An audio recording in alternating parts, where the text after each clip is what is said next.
देशाचे पंतप्रधान नरेंद्र मोदी आज मुंबई दौऱ्यावर। पंतप्रधान नरेंद्र मोदी आणि फ्रान्सचे अध्यक्ष इमॅन्युअल मॅक्रॉन यांच्यात होणार द्विपक्षीय बैठक। दौऱ्याच्या पार्श्वभूमीवर जय्यत तयारी।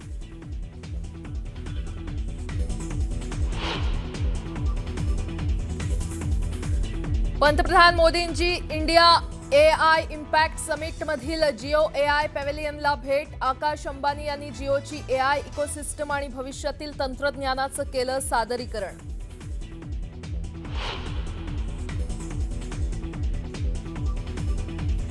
राष्ट्रवादी काँग्रेसच्या राष्ट्रीय अध्यक्षपदी सुनेत्रा पवारांच्या नावाची घोषणा। पक्षाचे राष्ट्रीय कार्याध्यक्ष प्रफुल्ल पटेल यांच्याकडून नावाची घोषणा करण्यात आल्याची सूत्रांची माहिती।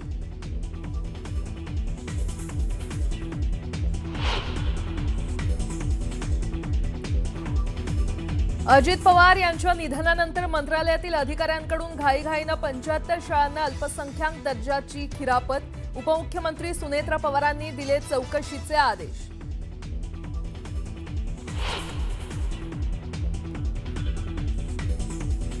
आमदार रोहित पवारांची 18 फेब्रुवारी रोजी सकाळी 10 वाजता पत्रकार परिषद। अजित पवार यांच्या विमान अपघाताबाबत देणार नवी माहिती।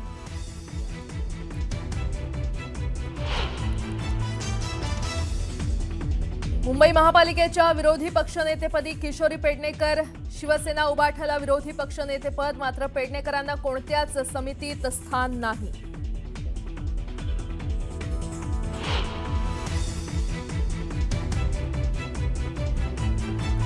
दिग्दर्शक रोहित शेट्टीच्या घरावर गोळीबार प्रकरणी मुंबई पोलीस आणि यूपी हरियाणा पोलिसांच्या संयुक्त कारवाईत 6 जणांना अटक। आतापर्यंत 12 जण अटकेत।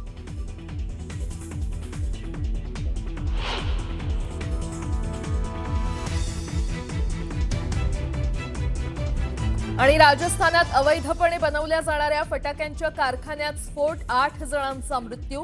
कारखान्याच्या मालकाविरोधात गुन्हा दाखल।